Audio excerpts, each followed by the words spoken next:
kuna mauaji, mtu amechinyonga mwanamke kwa sababu mwanamke amemsumbua.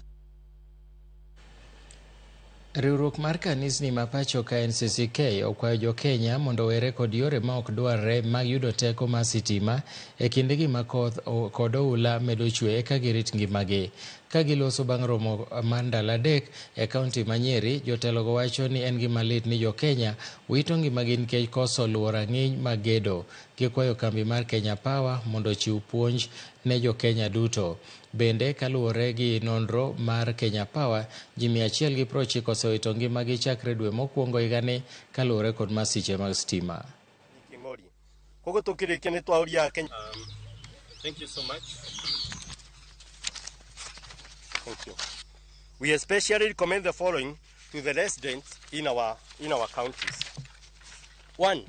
Only engage licensed electricians to do wiring in your houses. Number 2, ensure that electricity supply is connected by Kenya Power and Lighting Company itself. And 3, avoid putting any buildings or businesses underneath power lines.